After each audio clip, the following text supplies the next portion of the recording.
Welcome. I would like to welcome you to episode 326 of the Unpopular Podcast. This is the man, the myth, the legend, Jalen Hunter. And here at the Unpopular Podcast, I'm not really asking you to agree with me. I'm just asking you to hear me out.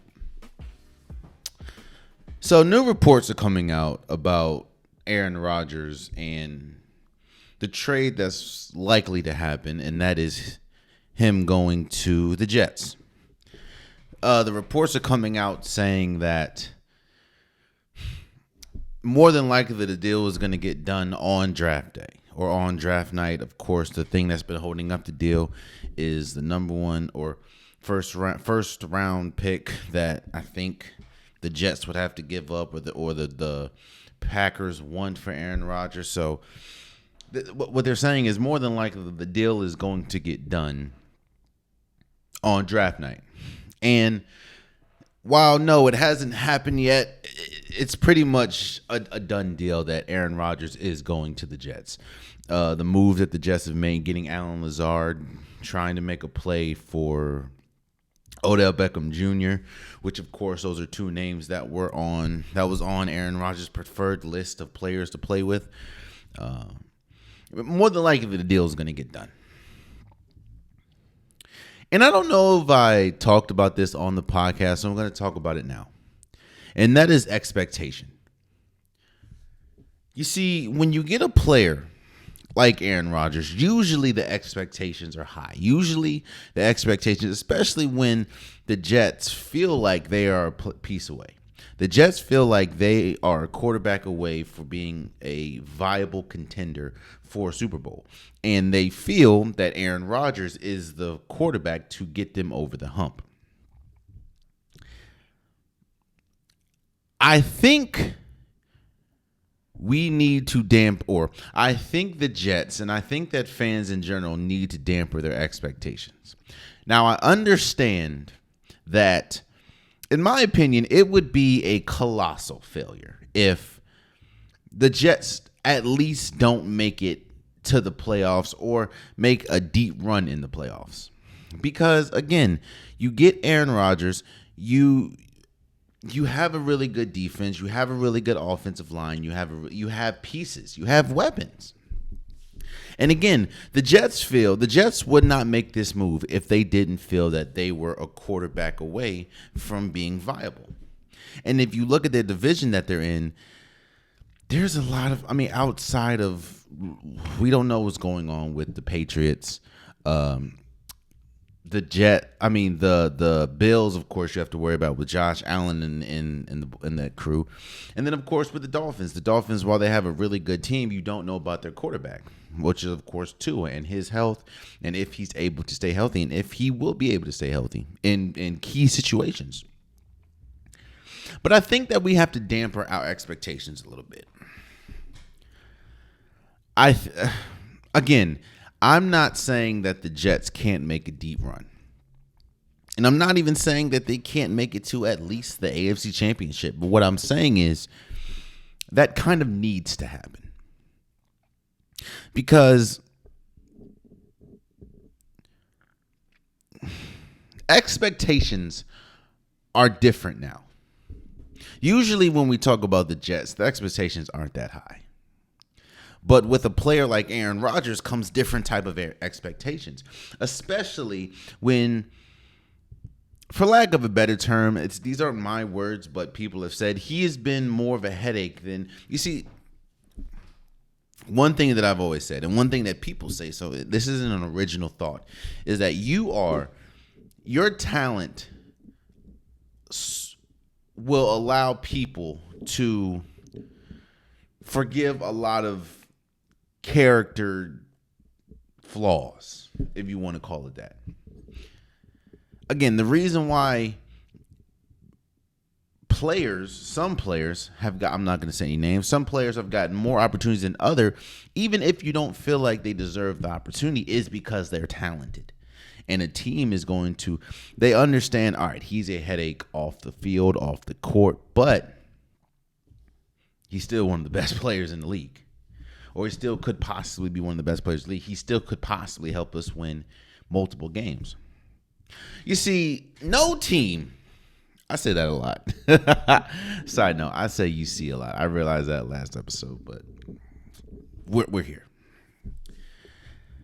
All right, let's get back to it. No team would ever deal with a player that continues to tippy-toe the line of I'm going to retire, I'm not going to retire.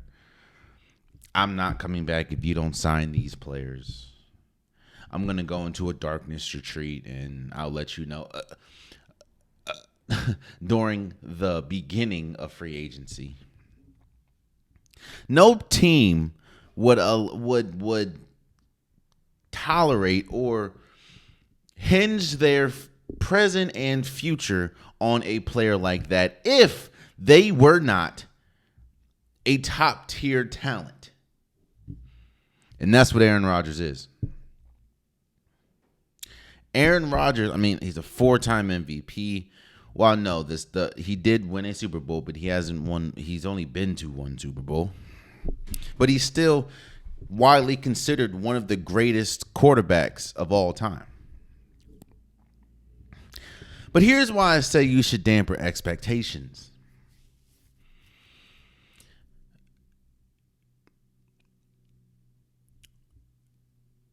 Again, Aaron Rodgers has only been to one Super Bowl. And you were playing on a Green Bay team that really only had to worry about what? Maybe one or two. Like,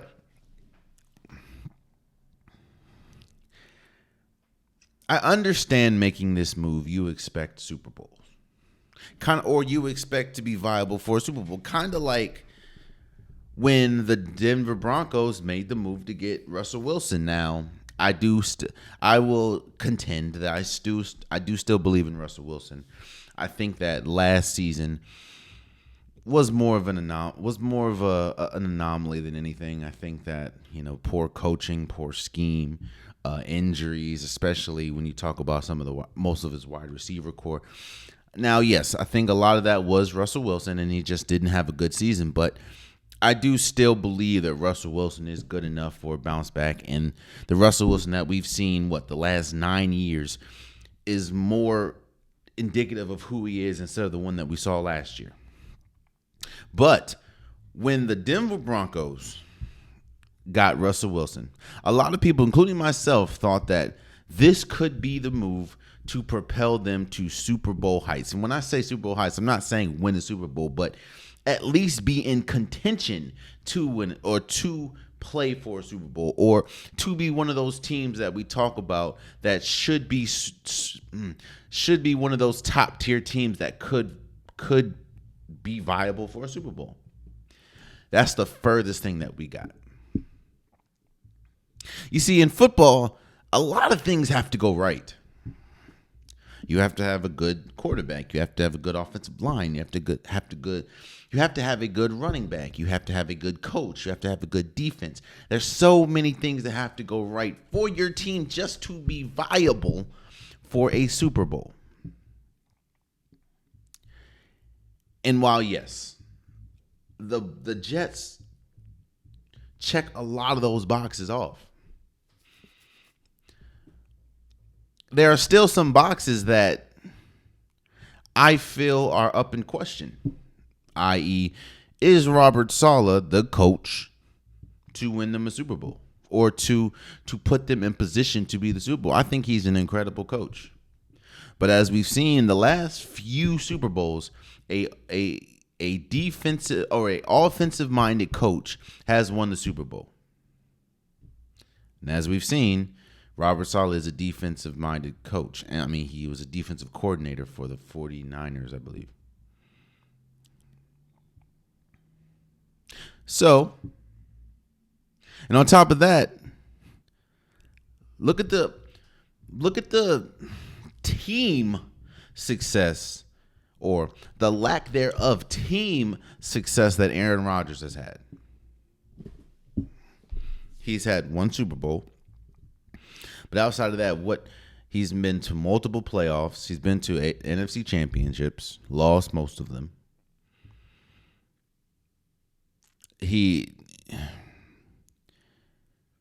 he coined the phrase, if I hope that they're able to, what happens if they play.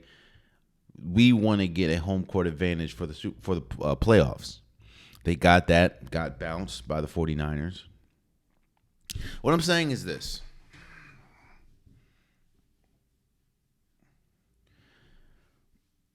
Unlike the Russell Wilson hype going to the Denver Broncos, I feel that the expectation need to be dimmed a little bit for the Jets with Aaron Rodgers. I think that they're going to be a good team, but you also have to realize Aaron Rodgers is about, and I don't think Aaron Rodgers is scared. I don't think that he's not good enough to compete. But let's not be naive here. Aaron Rodgers now is not the Aaron Rodgers of before. Obviously, with age, he has been beat up. He's been sacked a lot. Aaron Rodgers, even though he did win a MVP, 2 years ago or a year ago, he is not the same player. Does that mean he's still good? Yes.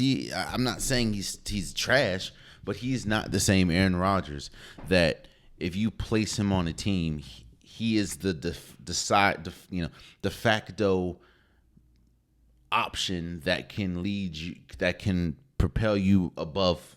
He needs more help. And now when you're in a conference that has Patrick Mahomes, that has Joe Burrow, that has Justin Herbert, that has Josh Allen, currently that has Lamar Jackson, that's going to be tough. That's going to be tough. So while I think the Jets will be good, and I think that if they don't make a deep playoff run at least the second round or at least the AFC championship, I think it would be a failure, especially with all the moves that they made. But for the people that's expecting the Jets to be Super Bowl contenders with Aaron Rodgers, I don't know about that. And honestly, to be completely honest with you, I think the Jets believe that. Because they wouldn't be making all these moves if they didn't. If they thought that Aaron Rodgers was going to make them serviceable or make them a tad bit better, they wouldn't be making all these moves to try to get Aaron Rodgers. At all. The Jets feel like Aaron Rodgers puts them in the best position to win a Super Bowl. And all I'm saying is I don't know about that right now.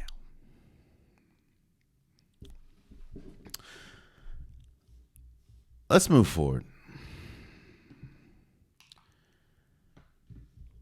So Cam Newton's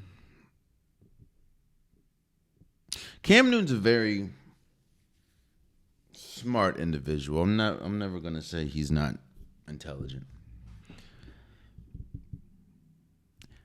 I think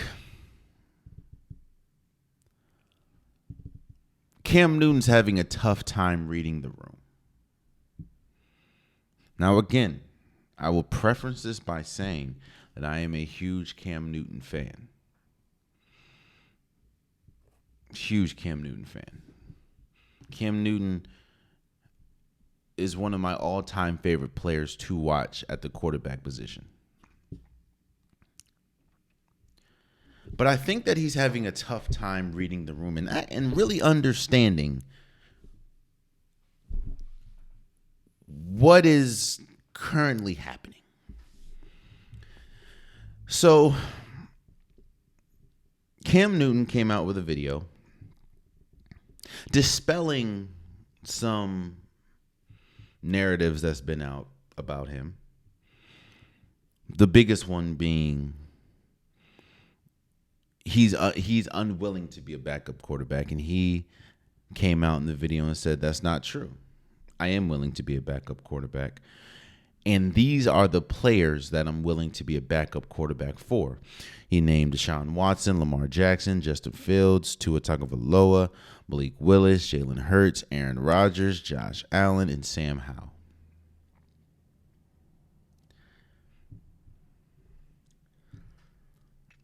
There's two trains of thought, and two things can be true in this scenario, in this situation.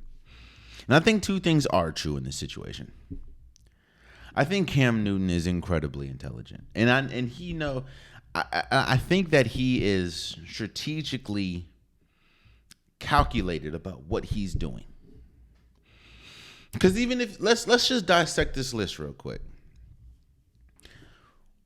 When we talk about Cam Newton and we talk about the height of Cam Newton, we know Cam Newton to be one of the best or one of the greatest dual threat quarterbacks we have seen. His ability to use his legs as well as his ability to throw the ball. He is one of the greatest dual threat quarterbacks we've ever seen. I put him in the same class, maybe even better than a Michael Vick, than a Lamar Jackson. He is that who Cam Newton has been. So when you look at the success of Cam Newton, he wants to be in a offense, or it would behoove him not to go to an offense that is predicated to a dual threat quarterback, which is why you see Deshaun Watson and the Browns on this list. Deshaun Watson, no matter how you feel about his off the field incidents, he is still a positive, solid dual threat quarterback. Lamar Jackson, in my opinion, the best dual threat quarterback in the league. Justin Fields, dual back quarterback. Also with Lamar Jackson, he said wherever Lamar Jackson goes. So he's not really just holding himself to the Ravens. Justin Fields and the Bears, dual threat quarterback. Tua Tagovailoa, not as much a dual threat quarterback, but a dual threat quarterback. Malik Willis, young player, dual threat quarterback. Jalen Hurts, just went to the Super Bowl, dual threat quarterback. Josh Allen, to a dual threat quarterback. Then he had two names that kind of jumped out to me. And that was Aaron Rodgers and Sam Howell.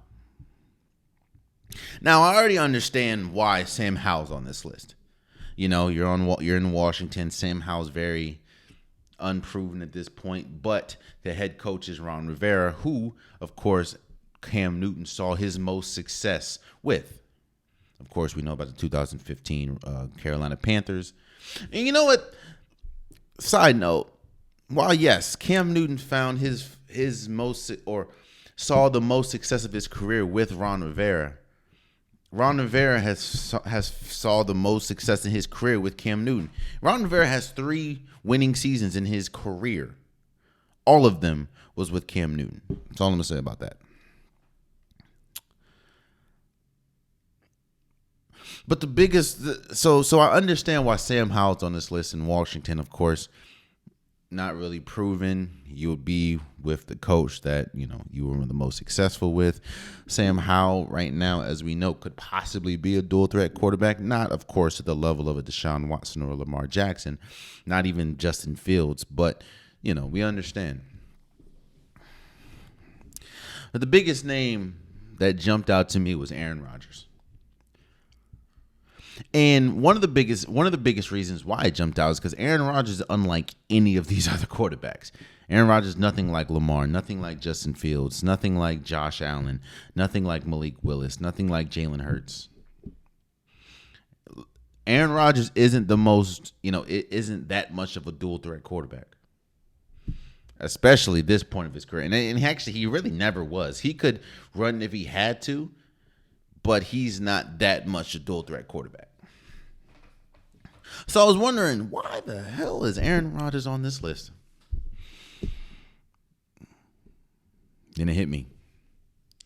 We don't know how long Aaron Rodgers is going to be here. You see, while Cam Newton doesn't mind being a backup quarterback, one thing that you have seen, or one thing that you see about this list, is you have a lot of young people, so he can be a mentor. Of course, Malik Willis, Justin Fields, Lamar Jackson to a certain extent. You have most dual threat quarterbacks, and one thing we know about dual threat quarterbacks is there is a high tendency to get hurt. And I only say that because while Cam Newton doesn't mind being a backup, he doesn't want to be a backup. He can be, but he doesn't want to be. So he also wants an opportunity to start, not saying that he's wishing injury upon anybody. Do not hear me say that. But there's a good chance. I think every single quarterback on this list missed at least one game last year. But again, that Aaron Rodgers kept pointing out. And again, the reason why he's on this list is Cam Newton or Aaron Rodgers has been flirting with retirement for the longest. So I think Cam Newton understands wherever Aaron Rodgers is, it's not going to be long for me to be a backup by the time he retires, and I can just slide into place. You see, this list is very calculated. So I will never call, Cam Newton dumb. This is a very calculated list.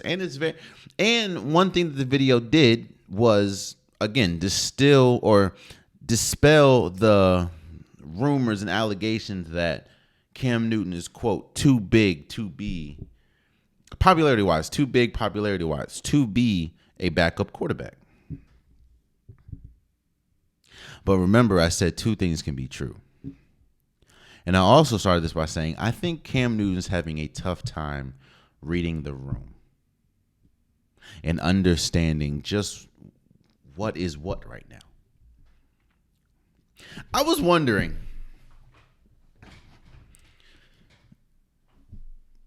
what came out of Cam Newton's pro day? I was wondering that. I was like, okay, Cam Newton threw at Auburn's pro day. Let me say it. And I wonder what came about that. Like, did any teams call? Who called? And he also commented on that, saying that his phone has not rang after that. And from all the reports that came out, the throw, the pro day, he had some really nice throws. He still looks sharp. Now, of course, there's always the video going around of, aired passes, but for the most part, it seemed pretty good. So I was wondering, I wonder if anybody called, and he, of course, came out and answered it. His phone has not rang. When you're somebody, let's just take this out of sports. Let's put this into life perspective.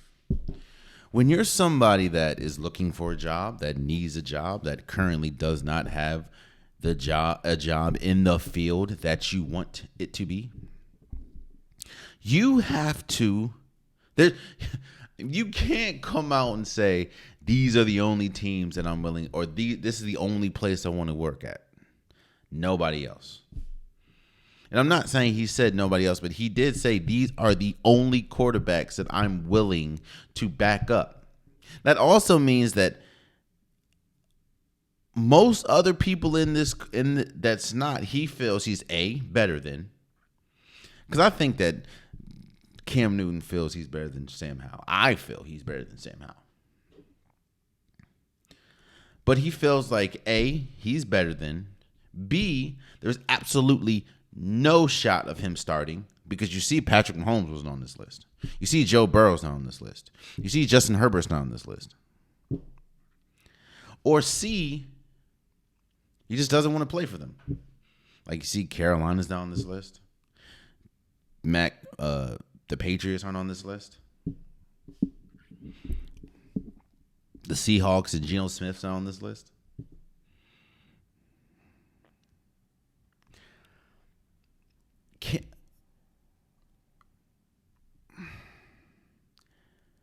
You can't make demands when there's not even a high market for you right now.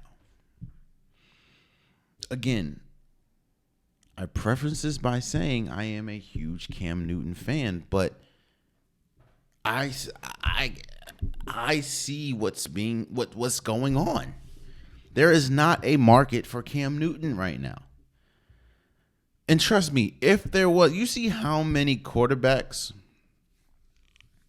started last year? And you telling me that Cam Newton didn't get a call last year and was perfectly healthy apparently?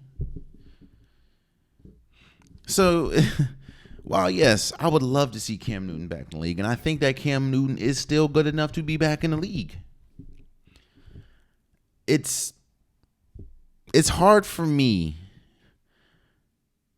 to see Cam Newton say there ain't 32 guys who are better than me.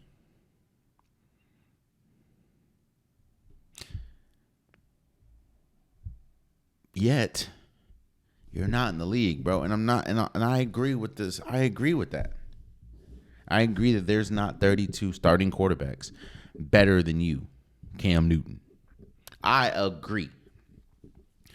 But I also understand that you're not in the league, so you can't then pretty much isolate a certain sector of the league. That's 1, 2, 3, 4, 5, 6, 7, 8, 9, 10, 11. 1, 2, 3, 4, 5, 6, 7, 8, 9. Wait. 1, 2, 3, 4, 5, 6, 7, 8, 9, 10. That's 10 teams. So what is the other 22 going to do? What are you telling the other 22? The other 22 teams are saying, I mean,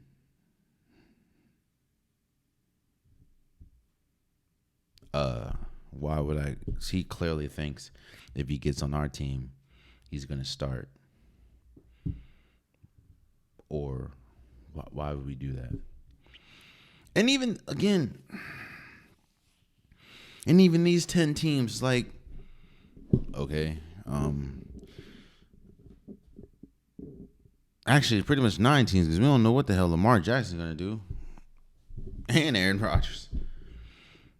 So I don't think I understand what Cam Newton was trying to do and ultimately did was dispel the notion that he is not willing to be a backup quarterback. So I understand that and I respect that.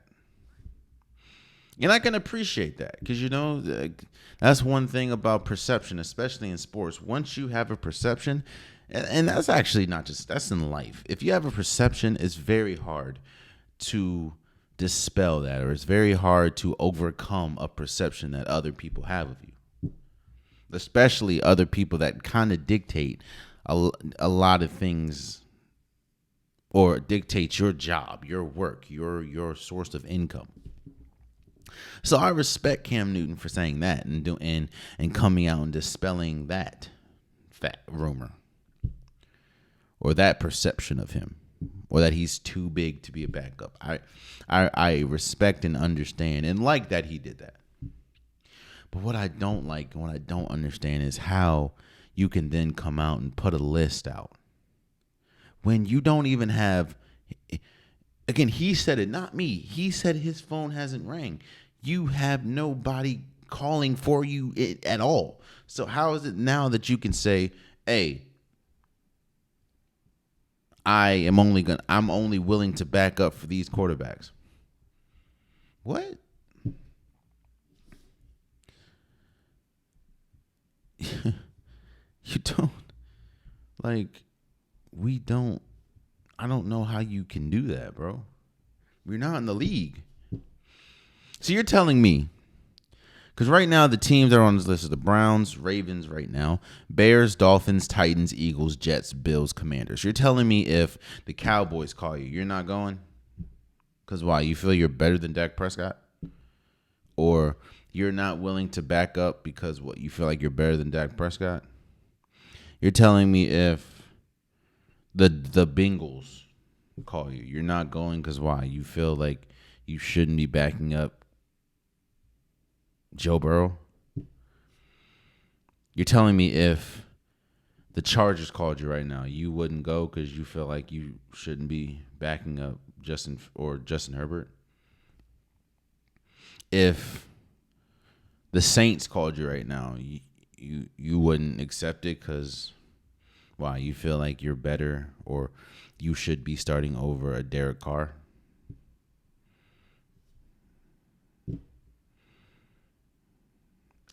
What I'm saying is, man, two things can be true. I think Cam Newton is very intelligent, and I think that he knew what he was doing when he came out and put that list out and dispelled a lot of perceptions about him. But I also think that it missed the mark completely on a lot of areas. And that is, of course, the list that he came out, that he released and told us about. In the same breath telling us that after his pro day or the pro day at Auburn where he threw, he has not received calls. Meaning, it's not even lukewarm for Cam Newton. It is cold. It is freezing cold. And then you're coming on here pretty much saying this is the only avenue I'm willing to go. Like, what? I don't know, man. It's a little weird to me, but then again, I'm not a former MVP. Hell, I never even threw a football in the NFL, so I wouldn't know. Let's move forward, man. Let's jump over to basketball real quick. So, Andrew Wiggins has returned to the Golden State Warriors after being out for about 2 months for family issues. Was it 2 months? 2 weeks? 2 months, about damn near 2 months for being out for family issues. Let me first start by saying I don't care what happened. It's none of my business. I hope everything is well with Andrew Wiggins. I hope everything is well with his family. I'm not here speculating what happened. I'm not here trying to figure out what happened. It's none of my business. I just hope the best for Andrew Wiggins and his family, whatever they're going through. I know that there's a nasty rumor going around about what happened, and if that is true, I hope that you deal with it accordingly. If it's not, I don't understand why somebody would spread that. It's kind of crazy.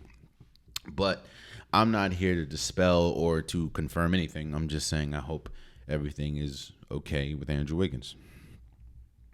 But let me get to the basketball aspect of this.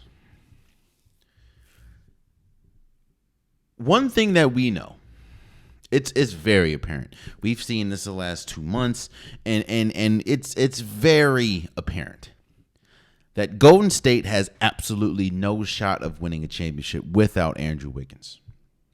Andrew Wiggins is their most versatile defender. You saw that last year. There were times where he would guard John Morant. There was times where he was the primary guard or primary defender on Luka Doncic, and he was the primary defender on Jason Tatum. So there is no shot. There is no way they're not. Andrew Wiggins presents something that nobody else on the team does, and that is his 3-and-D, his ability to defend, his ability to. Kuminga is kind of similar to Andrew Wiggins as far as body type, his ability to defend, but Kuminga is still young, and Kuminga it just takes time to develop. We're gonna talk about time in a minute, like shortly, but it takes time to develop. So we understand that Andrew Wiggins, I see how important he is to the Golden State Warriors, and I know that Golden State, and I think Golden State understands, they have no shot of winning without Andrew Wiggins. So with Andrew Wiggins coming back shortly before the playoffs, that is kind of a glimmer of hope. Now, yes, I understand you still have Steph Curry, you still have Klay Thompson, you still have Draymond Green, you still have Jordan Poole, and even without Andrew Wiggins, they have been still one of the best home teams in the NBA, and still one of the worst away teams in the NBA. Dante DiVincenzo has been really good. Gary Payton II is still really good at defending and ball hawking. We know what we're getting. You know what you're getting from this Golden State Warriors team at this point.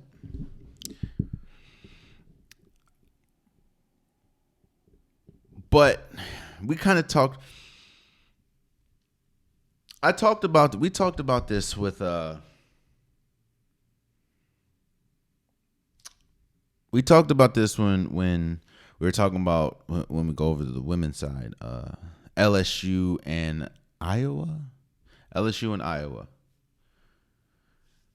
No, LSU and who did they play before Iowa? Darn, because they were losing that game, dude. Virginia Tech. LSU and Virginia Tech. And I talked about momentum. And I said how important momentum is in the span of a basketball game, and how powerful and how dangerous it is, like momentum is to have, and how dangerous it is to lose. The same can be said about entering into the playoffs for basketball. Actually, for any sport, your team wants to have good momentum entering into the playoffs. And while Golden State, they did have a bad loss against Denver the other day, without Nikola Jokic. I think what's his name? Klay Thompson missed the game winner. You want to have good momentum going into the playoffs, especially when your team has struggled a lot this year. Well, struggled mightily this year on the road, and you understand what your team is capable of.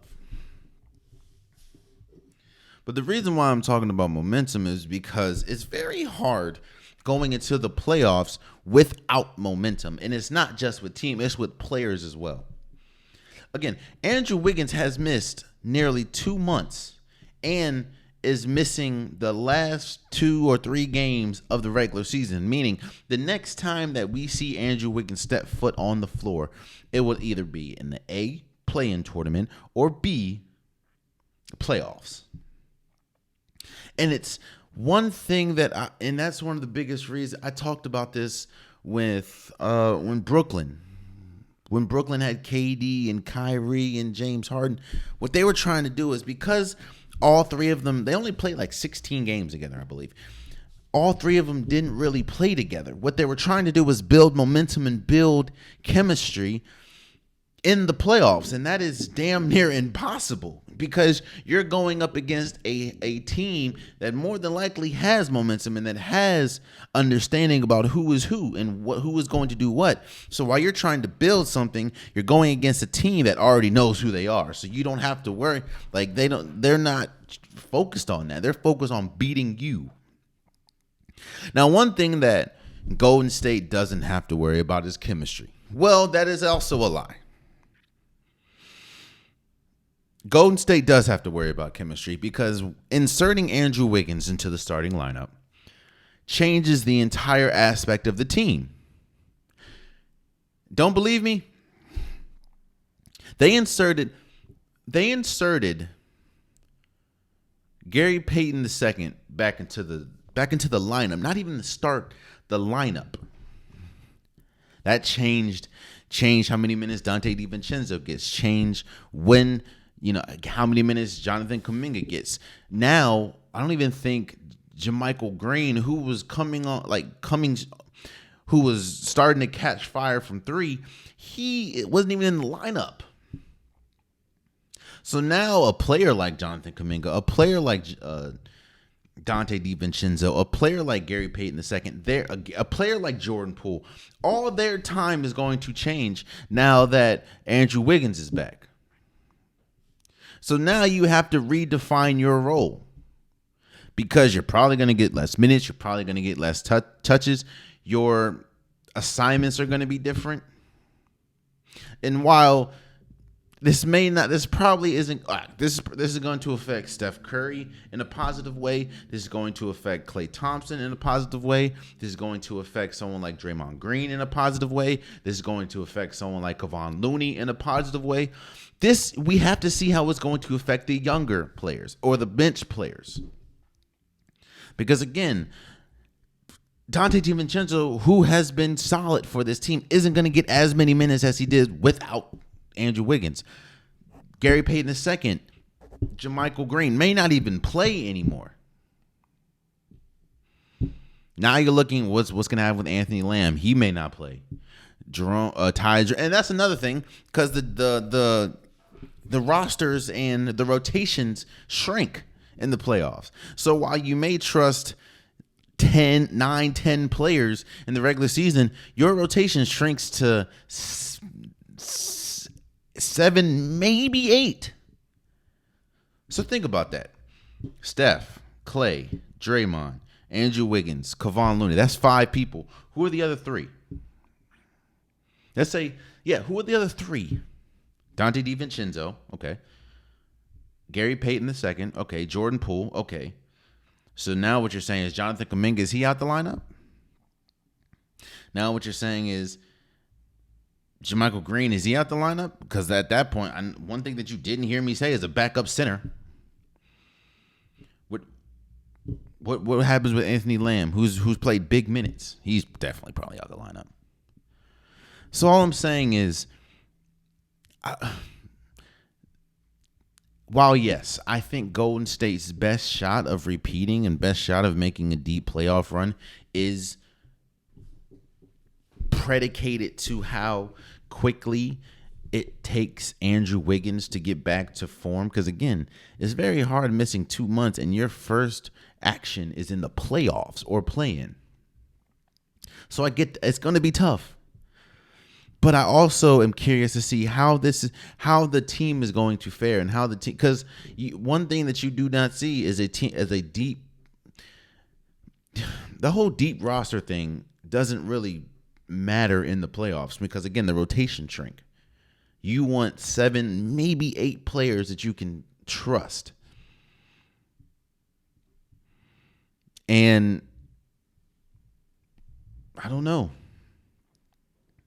I think I'm very curious to see how Andrew Wiggins looks because Andrew Wiggins did miss some time in the regular season and came back, and he was not nearly close, at least offensively, where he was because it takes time. He was missing badly from 3, and that was one of the biggest one of the biggest reasons why they won outside of his defense. His ability to hit shots, his ability to get to the rim, his ability to shoot threes. Do not forget. Andrew Wiggins is still a number 1 overall pick for a reason. So I am interested to see how Golden State blends him back in. And I'm not saying that they can't do it. And it's for the veterans, it's not going to be tough because it doesn't really affect their minutes. Maybe Kevon Looney, but it doesn't really affect their minutes. Like Andrew Wiggins doesn't affect Klay or Steph's minutes. Maybe even Draymond. Maybe Draymond, but not that much. It's when you get to the Jordan Pooles, is when you get to the, Jonathan Kuminga, who has been improving and gotten better as the year has gone on. How does that affect them? It can affect them in a positive way. It can affect them in a negative way. I have no idea, but it's going to affect them some way, somehow. So maybe could be for the better, could be for the worse. I don't know. We'll see. Let's move forward. I was thinking, and I was looking at the playoffs because we're about 3 or 4 games away from the play-in tournament.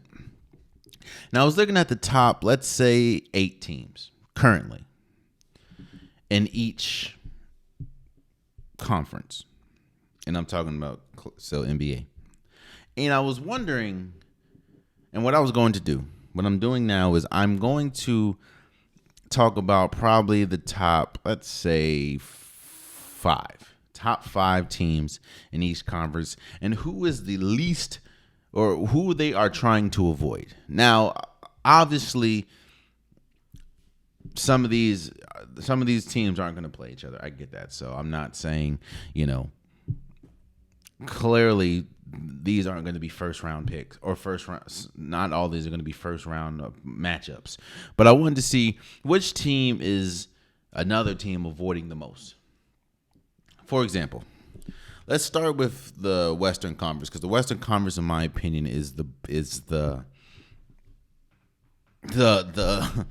closest to each other. And again, I'm going to do probably the top 5 teams, right? Right now, currently, you have Denver, Memphis, Sacramento, Phoenix, and the Clippers.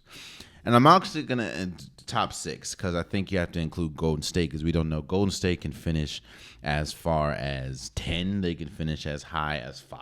So we'll see. The Denver Nuggets. The Denver Nuggets, well, all year, of course, they've had Nikola Jokic, who's an MVP candidate, could possibly win his 3rd straight. I'm going to give my awards this episode as well, seeing as though the regular season is coming to an end. But you have Nikola Jokic. Jamal Murray I'm not going to say he's back to 100%, but he looks a lot better than he did the beginning of the season. Aaron Gordon has been really good, even though his shot has been he can't shoot. But Aaron Gordon's been good. Michael Porter Jr. has been great. But one thing that, and I talked about this maybe a couple episodes ago, one question that I have about Denver is how they're going to fare defensively. How can they fare, and how are they going to fare defensively when they have to go, when, someone's going to have to make Nikola Jokic guard, when you're going to have to make Michael Porter Jr., you're going to have to make Jamal Murray guard. So for Denver, I think the team that they want to avoid the most, surprisingly, is the Los Angeles Lakers. When you look at the Lakers' best 2 positions, that is the center and forward, LeBron James and Anthony Davis. You saw a year ago Draymond Green, not offensively, but Draymond Green give Nikola Jokic fits defensively. Well, take away Draymond Green, put in Anthony Davis, and you're putting in a player that can give you 50 any night and an incredible rebound, an incredible shot blocker, an incredible defender. And then on top of that, now you have LeBron James. I just feel the Lakers are peaking at, even though they did just lose to the Clippers, we'll talk about in a second, but the Lakers are peaking at the right time, and they're getting healthy at the right time. D'Angelo Russell's been good. Vanderbilt's been really good. Rui Hachimura's been okay. Malik Beasley's been good. I just feel Denver they do not want to play the Lakers.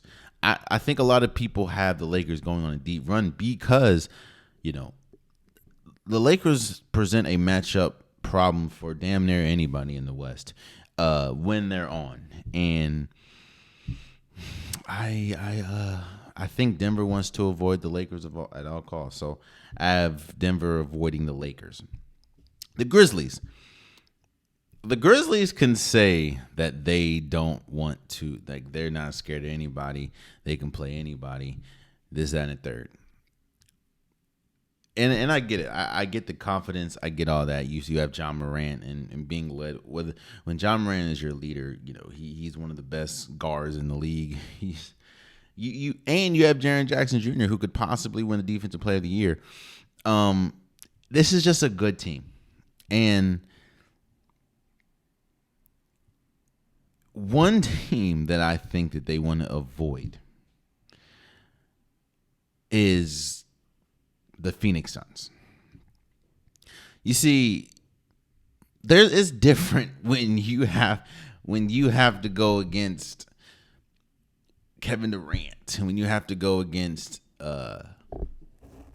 you have to go against Devin Booker, you have to go against Chris Paul. Now, while I do think that the Memphis Grizzlies have a decisive advantage over the Suns when we talk about the matchup between John Morant and Chris Paul, they don't have a decided. Well, you can kind of argue between Jaren Jackson Jr. and DeAndre Ayton, but nowhere else.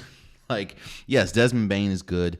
Dylan Brooks, he's a pest, and he's defensively pretty good, but they have no answer for Devin Booker. They have no answer for Kevin Durant. I don't think anybody in this league, except for maybe one or two teams, has an answer for Kevin Durant.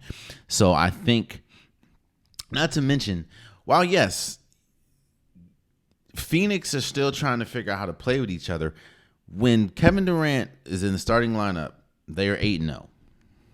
So, I think Memphis, you don't want to play a team where you don't have an answer for at all. And Phoenix is one of those teams. So I think they're going to try to avoid Phoenix. The Sacramento Kings. Kings statistically is like the best offense in the league. They're also one of the worst defense in the league. And this is the Sacramento Kings' first time in the playoffs since what, 2003, 2001, something like that. So the last thing you want to do you've already had a playoff drought, you know that you're a very young team, and don't get me wrong, this is a really good team. This team is one of the most surprised teams in the league. But the last thing that you want to do is go up against a team that pretty much knows who they are and are champion or are playoff lated. Like they know what it's like to be in the playoffs. And that just so happens to be the Golden State Warriors. The Golden State Warriors do not, or the Sacramento Kings do not want to go against the Golden State Warriors, which is kind of shaping up. That could be what it is, but imagine that you have not been to the playoffs in what, damn near 20-some years, in 20 years or something like that. You're not good defensively, but you're not good defensively. But you are pretty good offensively, and the first team that you have to go against is the defending champions. Now, don't get me wrong. I understand Golden State has struggled this year mightily as far as being away from. I mean, they're 9-30 away currently as we record. They're 9-30 away from home. Like, I understand that they struggle from home. I get that. But imagine, like, they're still the defending champions. They're still 33-8 at home. They still have Steph Curry, and they're incorporating Andrew Wiggins, who is a former number 1 overall pick, back into the lineup. Like, come on now. That is a tough first matchup for a team that's not good offensively or not good defensively. And on top of that,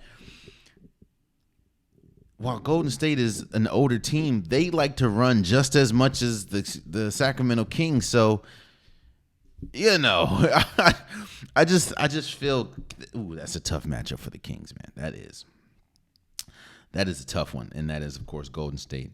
The Phoenix Suns.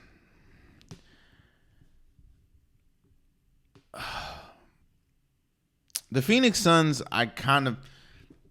yes, they are 8-0 when Kevin Durant starts, or when Kevin Durant's in the lineup. And it's really tough, when you have Kevin Durant, Devin Booker, Chris Paul.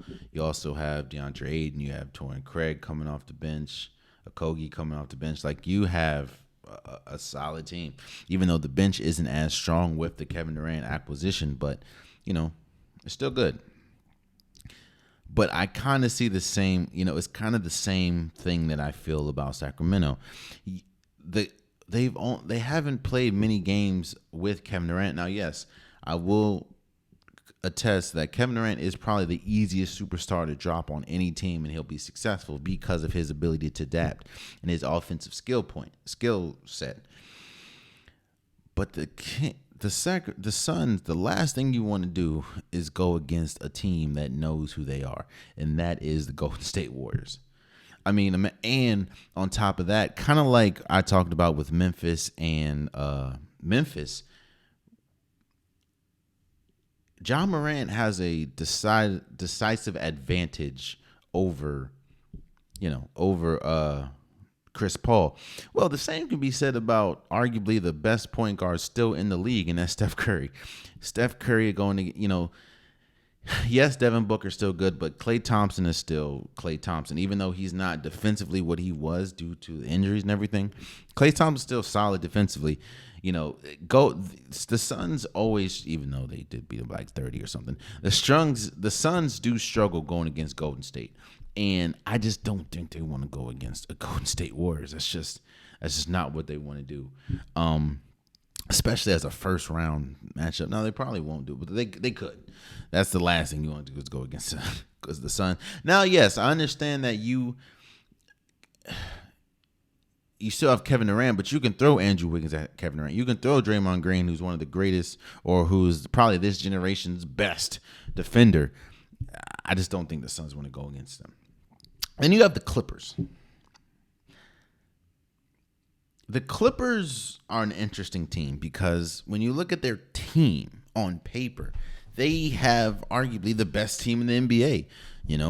Kawhi Leonard, Russell Westbrook, when healthy, Paul George. They have a solid team, and they play very well, very well. With or without Paul George, even though I do think they need Paul George to win a championship. But the Clippers are an interesting team.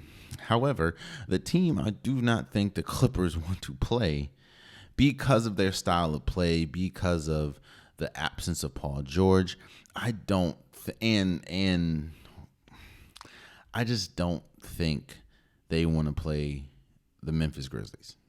I think the Memphis Grizzlies is the team. It's a younger team. Westbrook against John Morant.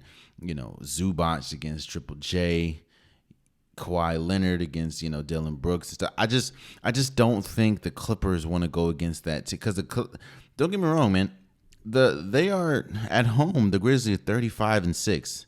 Now, yeah, they have a losing record away, but they still are averaging 116 points, 117 points a game. And I just think that grind, especially when you have a team that is not the healthiest, and you have their superstar, you don't know, health wise what they're going to give you, and you need a lot out of Kawhi Leonard. I just don't think they want to go against the Grizzlies. I think the Grizzlies just throw a lot at you, and I just don't think they want to do that. And that is the Clippers, of course, going against the Grizzlies. And I'll do Golden State. Golden State, honestly, man, it's about, you still don't know what they are at home. I mean, away. Away, they're one of the worst teams. Now, it could be a flip the switch moment. I don't know. But I just don't think that as your first round match, Golden State is a athletically challenged team, especially without Andrew. Now with Andrew Wiggins, they're a lot better, but they're not the most athletic team, and they're not the biggest team. You know what team is pretty big, Pauls? The LA Clippers. The LA Clippers, I mean, you have Westbrook, you have Kawhi Leonard, you have Zubac. Like, they are a big team. And as we saw in the regular season, the Golden State Warriors struggle with their size. They struggle with, switches, and they're coached by Ty Lue, who's a really smart coach. They understand, if we get Steph Curry, anytime Steph Curry is guarding a big guard or Kawhi Leonard, you go at him. So especially a team that we have to see if they're going to flip the switch or not, and how they're going to look with Andrew Wiggins. I don't think that the Clippers want to go against, or Golden State wants to go against the Clippers round one. Or I don't think they want to see the Clippers. I just don't see it. At least right now, they don't. No. Let's go over to the East. The East, it's a little more understood about who is who and what is what, and how teams are going to play, and what are the team's strengths and weaknesses. Let's start with the Milwaukee Bucks. This is very simple. Milwaukee, one thing that Milwaukee has had, I think, on the entire majority of the Eastern Conference is they've had a mental advantage on all the teams. I mean, you'll go and they're a good team. They're the best team in the league. Giannis, Drew Holiday, Brooke Lopez, Bobby Portis. They are the best team in the league. And when you play them, they have a cycle. They're a huge team as well. They have a psychological advantage on a lot of teams. Like, God damn, we got to go against Drew Holiday. We got to go against Giannis tonight. The one team where I don't think they have a psychological advantage, that is Boston. I think Boston understands, all right, yeah, we know who they are, but we still have Jason Tatum. We have Jaylen Brown. We have Al Horford, Robert Williams. I do need to see where Robert Williams in the playoffs and if he's going to be able to stay healthy. But I think, now again, I understand that most of these aren't going to be first-round matchups. I told you that. But I think Milwaukee definitely wants to avoid Boston because I think Boston is the only team that can really doesn't care if they have Milwaukee on the front of their jersey. They're going to play. And you kind of saw that last year once they beat Milwaukee, granted without Chris Middleton, and they beat Milwaukee with Chris Middleton. This year, I just think that whole psychological thing is over. Not to mention Boston, you can tell they're on a mission to get back to the finals. They feel like they lost. They feel like they gave one away, and they deserve to be in the finals. So I just think Milwaukee wants to avoid Boston at all costs. Yeah, the Boston Celtics. Surprisingly, the team that Boston has struggled with this entire year has been the New York Knicks. Areas in which Boston is not strong at, of course, that is an offensive-minded point guard, and of course, a active big. Because while yes, Al Horford is really good, Blake Griffin gets some minutes. Robert Williams is still good defensively. They don't really have an answer for a Julius Randle, for a Jaylen Brunson, for a RJ Barrett when he's on, Emmanuel Quickly, and those young, spry players. I think Boston wants to avoid the Knicks at all costs. I mean, the Knicks won the season series, and the Knicks are better than a lot better than a lot of people are giving credit for. I don't know how they're faring in the playoffs. That's always the thing about the Knicks, how good they're going to be in the playoffs, because they're usually good in the regular season. But I do know in the regular season they have had Boston's number better than anybody, and I think Boston wants to avoid the Knicks at all costs. The Philadelphia 76ers. The team that Philadelphia could possibly have the MVP in Joel Embiid, has James Harden, Tyrese Maxey has come on, been really good.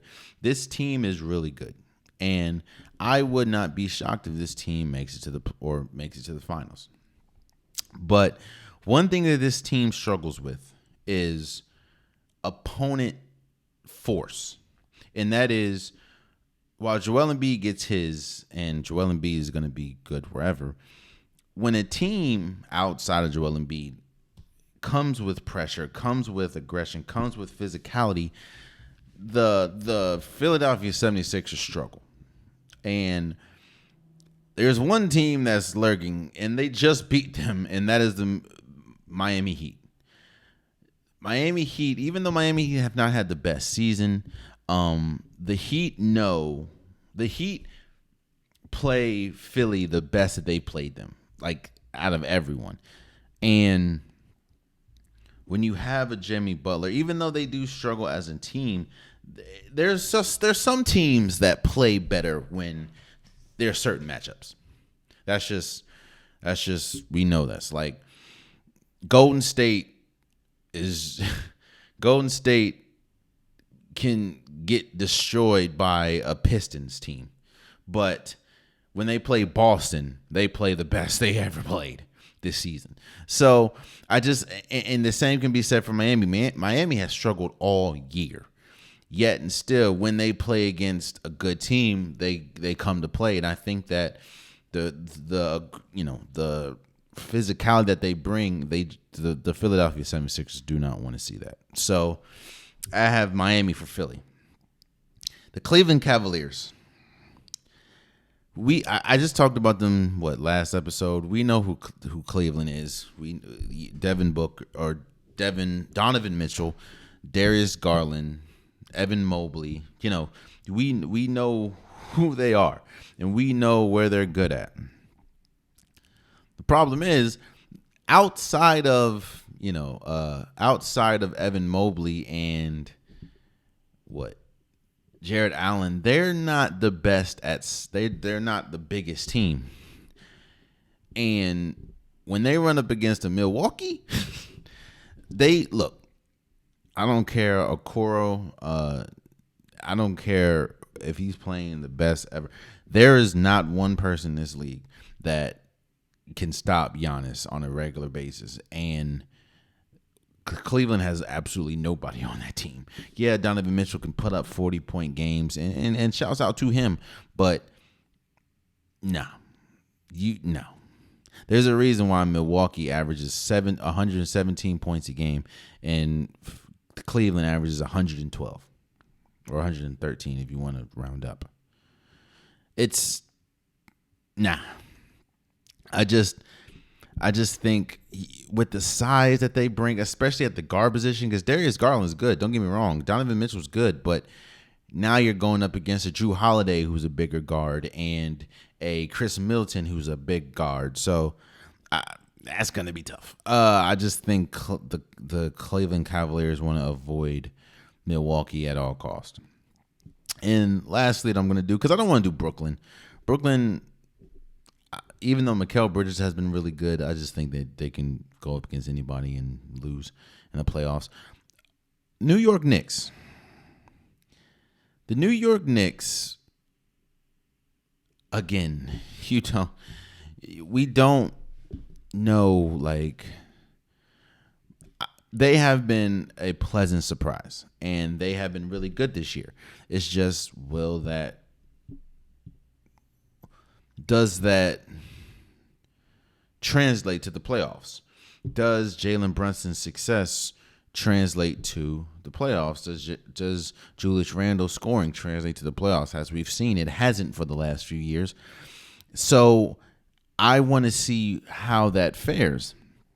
Well, a team that's kind of sitting that's kind of sitting in the rafters, that we don't know what's going to happen, is the Toronto Raptors.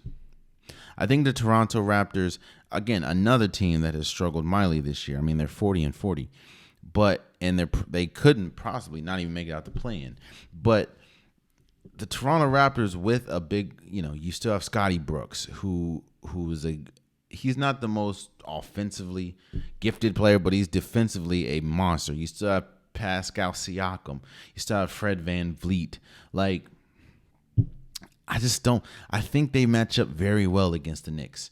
And I just think the Knicks do not want to see the Toronto Raptors. Now, again, the Toronto Raptors may not even make it out the play-in, but we'll see. Let me know what you think, guys. Let me know what matchups you think is a disadvantage for one team and advantage for another.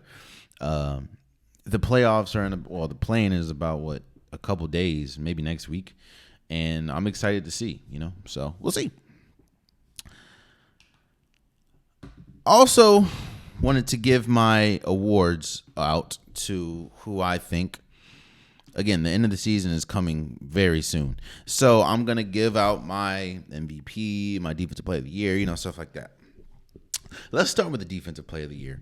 I think it's between two people, in my opinion. It's between Brook Lopez and it's between Jaren Jackson Jr.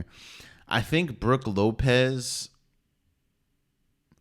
the elevation of his game and the evolution of his game has been crazy. Because remember, Brook Lopez came to the league, couldn't shoot to save his life.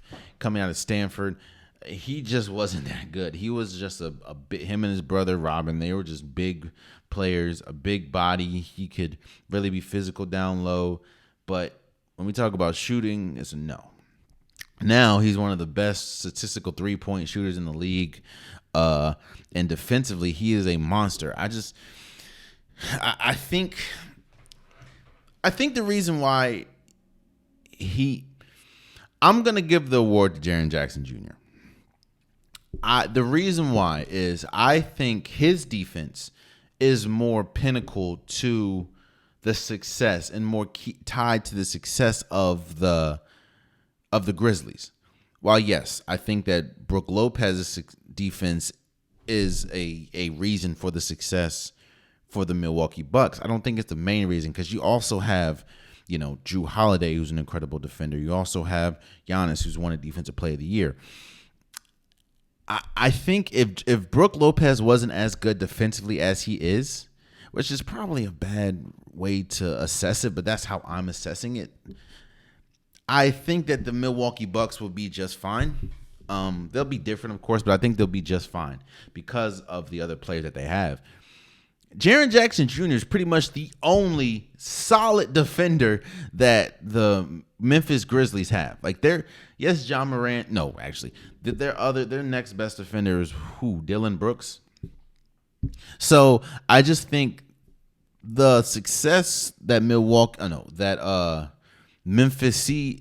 has is a lot more predicated to the defense of Jaren Jackson Jr.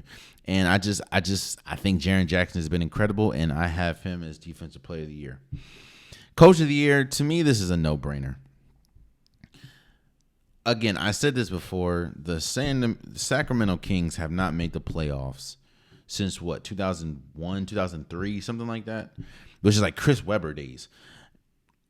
And to come as your first year as a head coach, that is Mike Brown, and have one of the best offenses in the league, like, come on now. I have Mike Brown as the Coach of the Year. I mean, I don't think there's anybody else that you can say. Yeah, you can say Budenholzer or something like that because they're number one in the NBA, but the Kings are one of the most surprisingly talented or surprisingly successful teams this year, and I think a lot of that is because of the coaching of Mike Brown. So I have Mike Brown as my Coach of the Year. Let's go to Sixth Man of the Year. I think that's also locked up. For a good minute, I believe it was Russell Westbrook. Russell Westbrook coming off the bench for the Lakers, and I thought that was how the trajectory was going. Even though they weren't losing that well, Russell Westbrook was putting up good numbers because he isn't really a bench. He's not really a bench player, even though he's not a. I don't think your team can be a championship laden team or a championship caliber team when he's your best player. I still don't think he's a bench player. So for a minute, I had the Sixth Man of the Year going to Russell Westbrook, but now that he's not a sixth man and everything that happened with the Lakers and the Clippers, I think it's a clear-cut no-brainer that it's Immanuel Quickley. Immanuel Quickley currently is averaging 15 points a game, 4 rebounds, 3 assists, shooting 45% from the field. He is vitally important for the success of the Knicks. And while, yes, Jalen Brunson's important, Julius Randle's important, I think the offensive firepower and the offensive punch that Immanuel Quickley brings to this team has been felt. I mean, while, yes, there's a lot of factors, but I don't think that the Knicks would be 47-33 if it wasn't for the offensive firepower that Immanuel Quickley brings coming off the bench and how important he is coming off the bench. So I don't think that there's any other player that's in the league outside of maybe Jordan Poole that is as important for their team coming off the bench than Immanuel Quickley. So I have Immanuel Quickley winning Sixth Man of the Year. So next I'll go to the Rookie of the Year. To me, this is This is the easiest. This is the easiest award to me. There has not been a rookie. Now there have been some good rookies. Don't get me wrong. Jaden Ivey's been pretty good. Um, there's been some good rookies, but there has not been a rookie as impactful as Paolo Banchero. Now, if you look at the Magic, yes, I understand the 34 and 46. Cool, I get that. But Paolo himself is averaging 20 points a game, 7 rebounds, 4 assists. Paolo's had multiple 30-point games. He is the clear cut rookie of the year. I don't know anybody else that would even come close to it. I mean, and that's kind of the funny thing. When I was doing this and building out the show, doing this, I was looking. I said, "Yo, who would be the next candidate for rookie of the year?" I mean, again, maybe Jaden Ivey. It might be it. Maybe somebody on the Rockets. I don't know. Like, there's not another team that maybe homie from the Pelicans. I don't know, but I think that it's clear. That's probably the most locked up race right now, and that is rookie of the year and Paolo Banchero. Now you get to the MVP, and I've done videos about Nikola Jokic. I've done videos about Joel Embiid. And now, of course, we know Giannis is in the mix, and we know how good Giannis is. Giannis, in my opinion, is the best player in the league right now. And when the MVP is as close as it's been, and right now it's kind of been between Joel Embiid and Nikola Jokic, other factors start to weigh more, like certain games and certain stats and matchups. And I think the other night, well, first and foremost, Denver has been kind of on a slide these last few games. Now, yes, they're on a 2-game losing streak. And they did just now, yes, Nikola Jokic has not been playing. He's been hurt. I think that is a big reason that's a huge reason for it, actually. But I think with Nikola Jokic not being hurt, that has hurt his MVP status, and the fact of just the other day, Joel Embiid at 52? And Joel Embiid and the Sixers, while they are on a 1-game losing streak, I do think that Joel Embiid has the games that, even though Joel Embiid didn't play against Nikola Jokic, these last few games, Joel Embiid has overcome Nikola Jokic. So I think that Joel Embiid is the MVP. I actually think the players believe that too. Even though I don't think the players have any beef against Nikola Jokic, I just think when you see the body of work and you see the offensive output as well as the defensive output that Joel Embiid brings, it's kind of hard to, again, I think he's leading the league in points, again, for the second year in a row. 33 points a game, 10 rebounds, 4 assists. He's also one of the best rim protectors in the league. I just think Joel Embiid has locked it up, and I think Joel Embiid is going to be the MVP. And you even see how close this race is, because when you look now, Nikola Jokic is third to Giannis. If you're talking about the sports book bets and everything, he's third to Giannis. That is Nikola Jokic. But yeah, I have Joel Embiid winning my MVP. So who do you guys think is going to win the awards? Let me know. We'll talk about it. I want to jump. I want to say something. As we know, when you bring a player like Kyrie Irving to a team, the team he is a player that usually the scheme has to change because of how good of a player Kyrie is. And when you bring Kyrie on a team that has Luka Doncic and that was just in the Western Conference Finals a year ago, you're expecting big things for this team. So people are asking why currently the Dallas Mavericks are sitting outside of the play-in tournament. Probably won't even make that. And you made all these moves to get Kyrie and to pair Kyrie with Luka Doncic. They're asking what is going on and why is Dallas so bad? And there's a lot of things you can point to. Of course, I've talked about the defense multiple times about this team. I talked about I don't know if the fit works with Kyrie Irving and Luka. There's a lot of things. But you know what? I'm going to shoot Kyrie some bail. I don't think this is Kyrie's fault at all.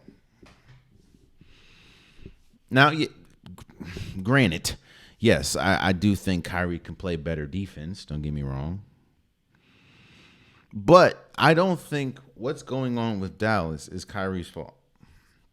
The same reason why I didn't blame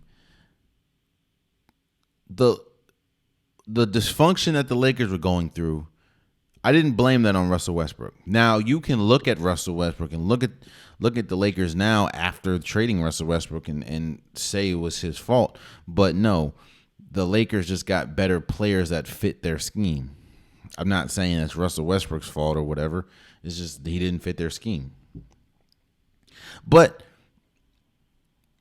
you have to understand, man, the nature of a player is going to do when Kyrie has been the same way his entire career. He's been a score first point guard. He's never, in fact, I'm going to see what is the highest amount of assists he's ever averaged. Kyrie Irving, the most assists he's ever averaged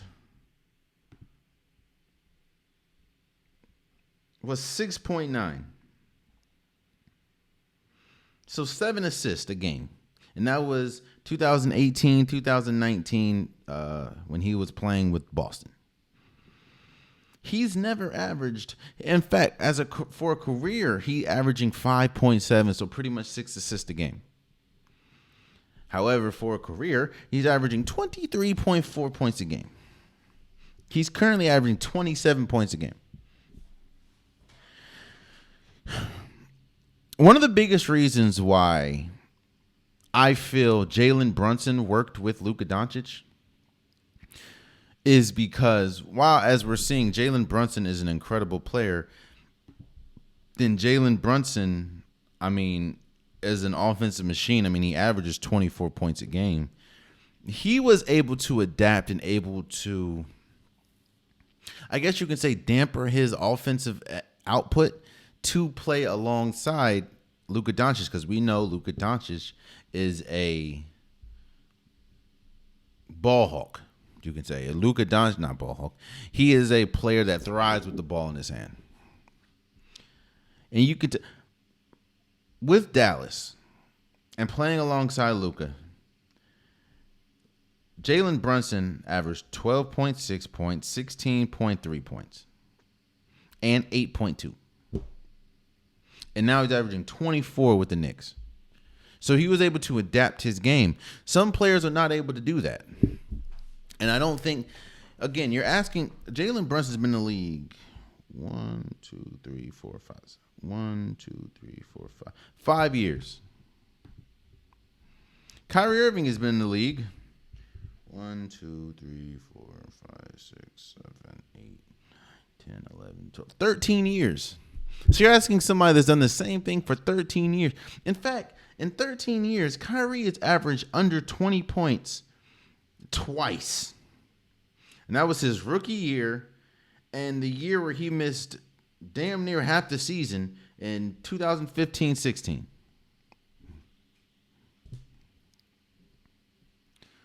So now you're asking a player that is not used to deferring, that's not used to playing off ball.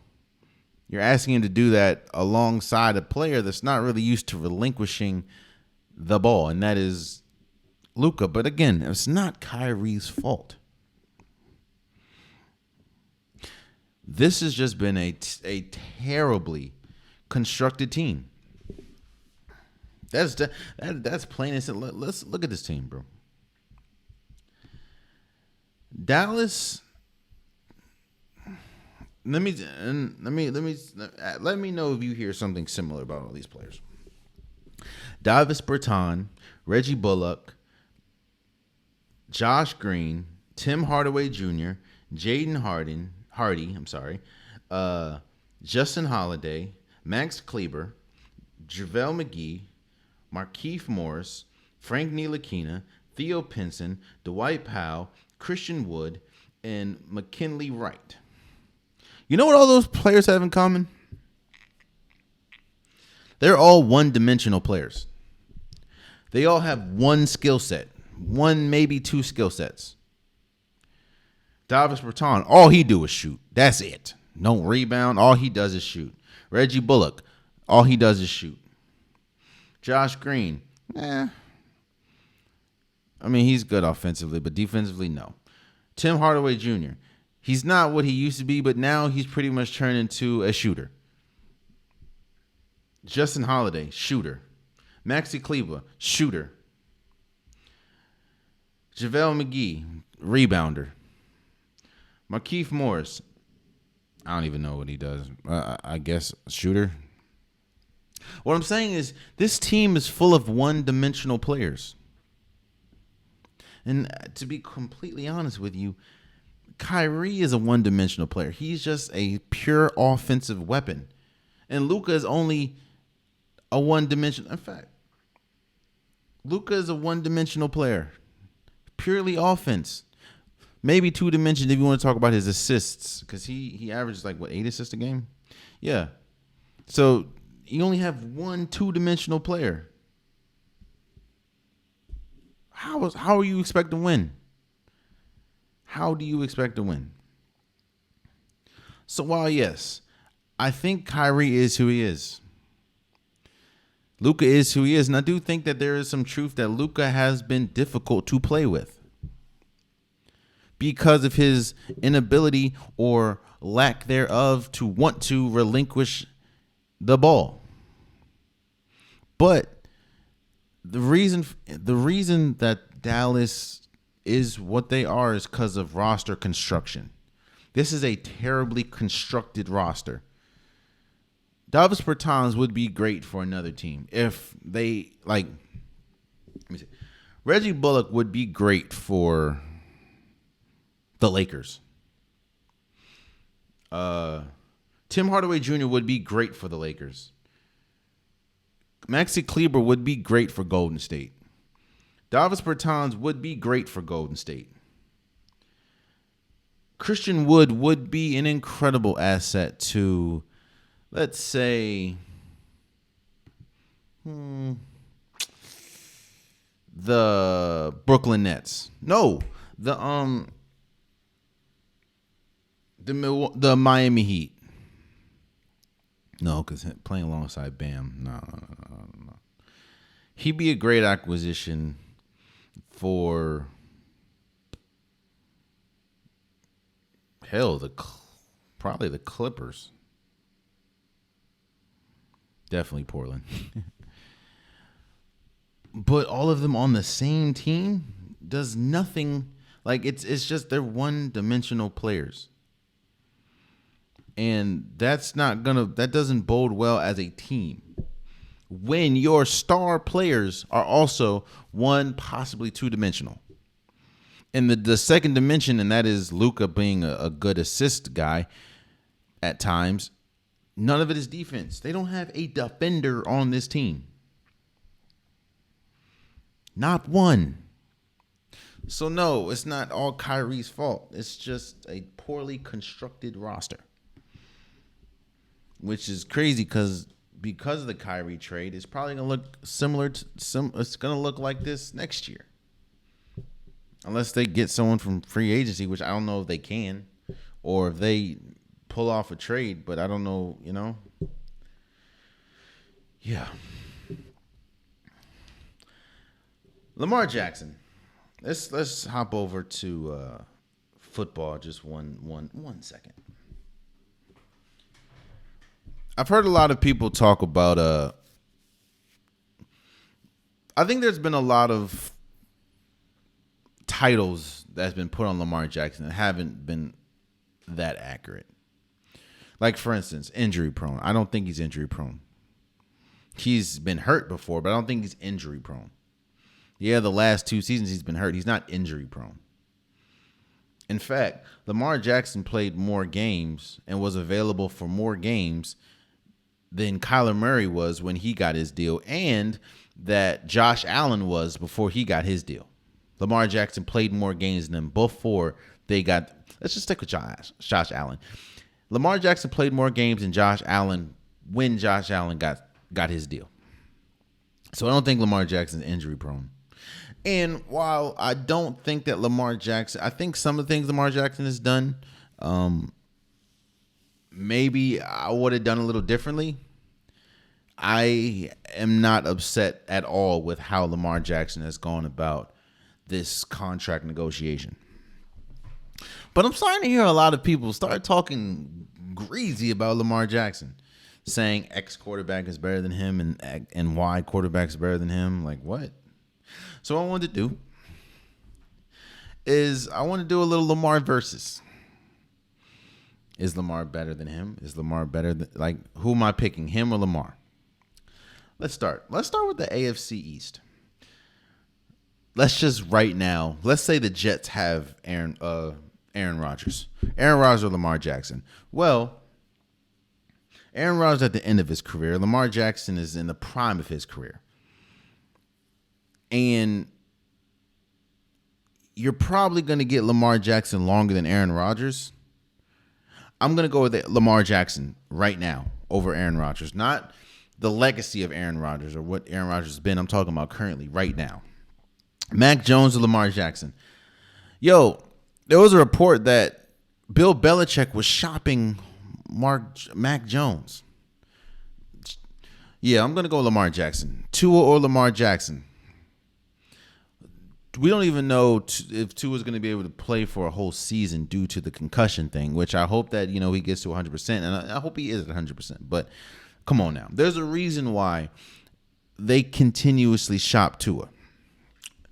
The biggest question right now is Josh Allen, Lamar Jackson.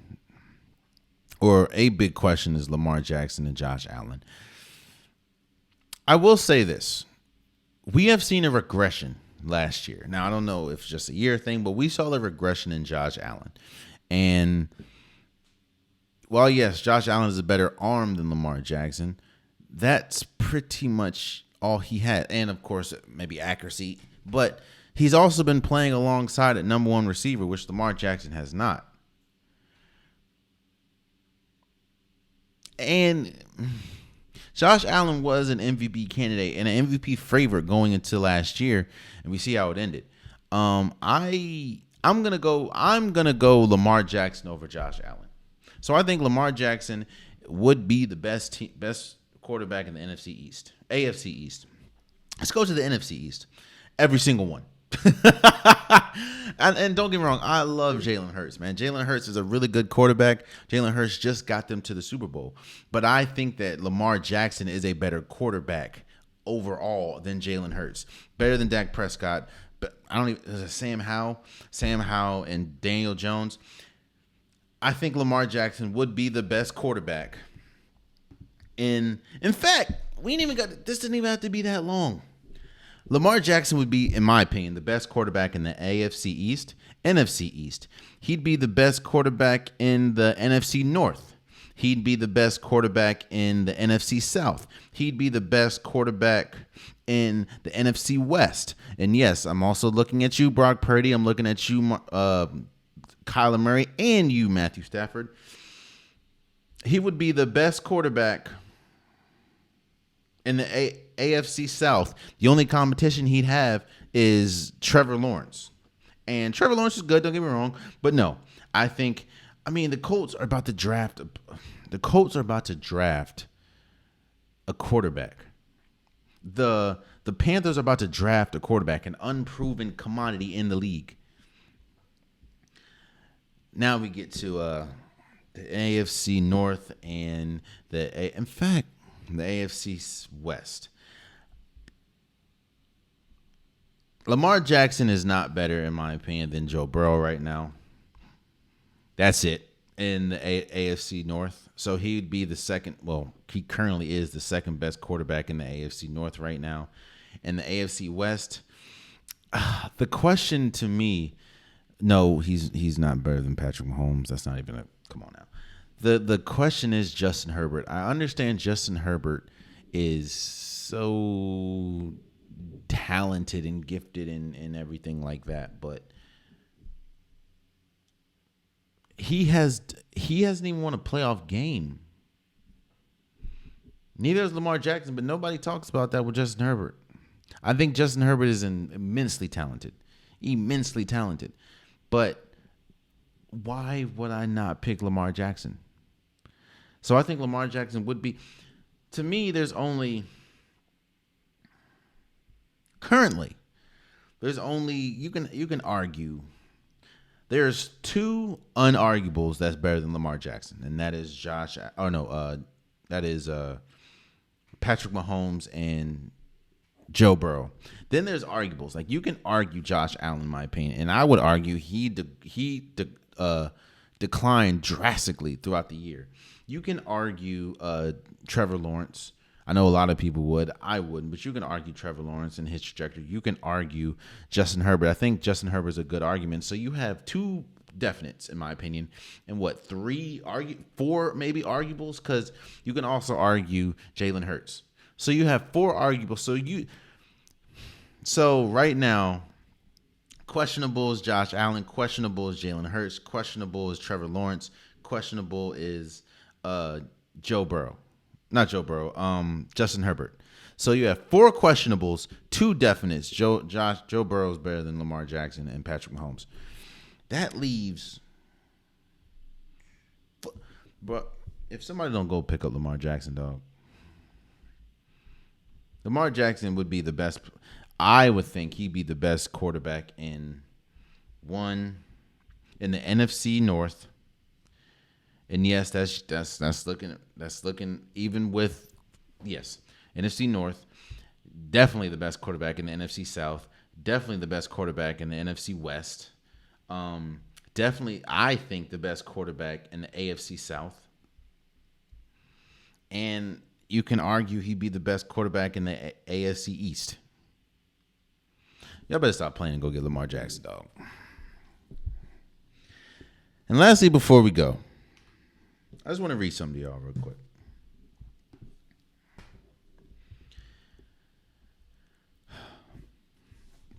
"19, 20, 21, 21, 21, 21, 21, 21, 22, 22, 23, 24, 27, 30, 34, and 35. No, those aren't lotto numbers. Those aren't combinations. That is the ages of everybody every player on the Houston Rockets. Their most important players. In fact, the 30, 34, and 35-year-old do not play. Which means from ages 19 to 27, that's pretty much the Houston Rockets. Their most important players: Jabari Smith, 19.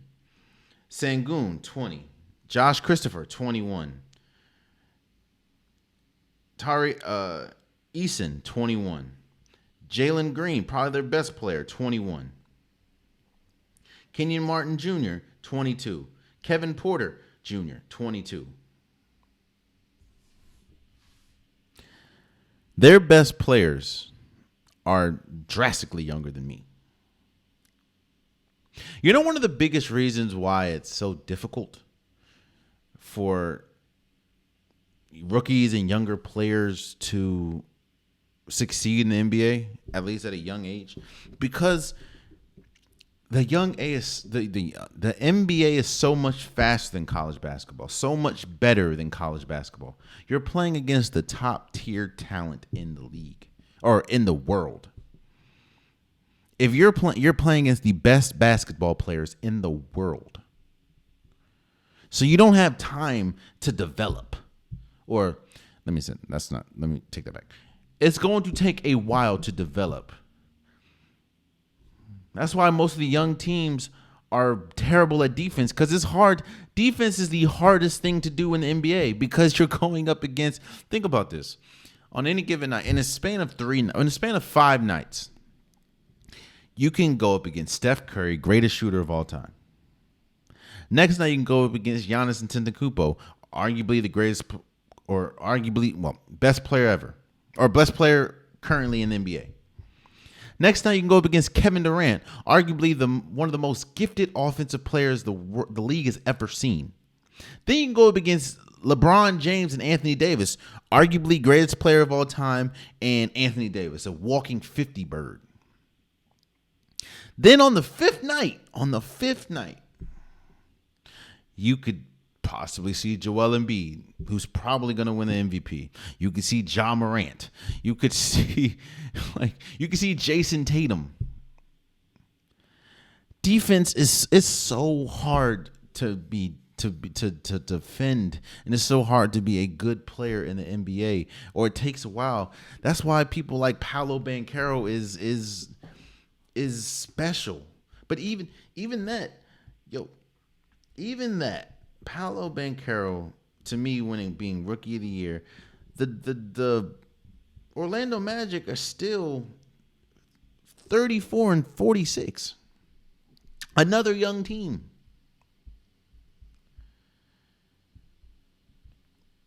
That's currently on a 2-game losing streak. I say all that to say a report came out saying that Steven Silas is probably not. They're probably not going to. He's not. They're not expecting him to return next season for head coach. Meaning, more than likely, they're going to let him go. I heard what Nick Nurse's name be in that report.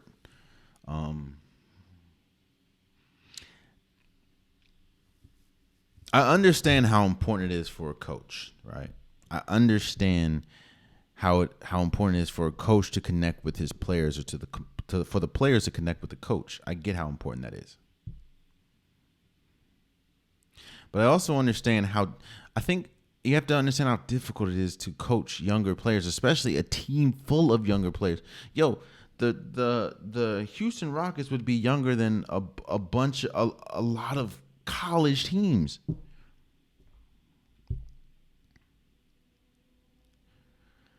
I think you have to have different. That's why veterans are so important in the league.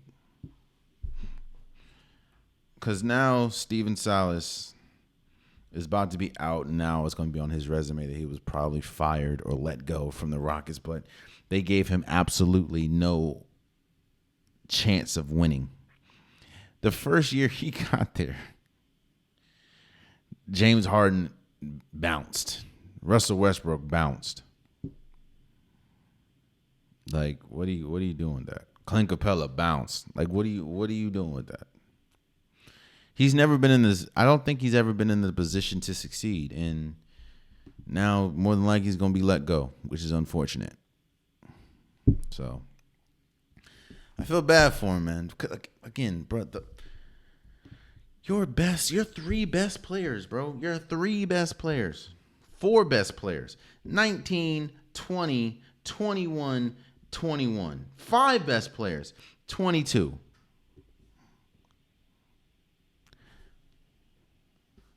It's going to be tough. I feel bad for him, man. Feel bad for him.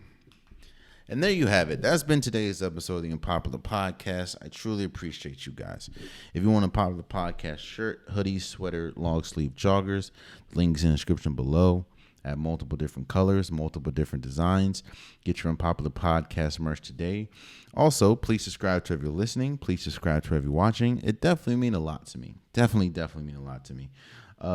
Subscribe to the TikTok. Subscribe to Instagram.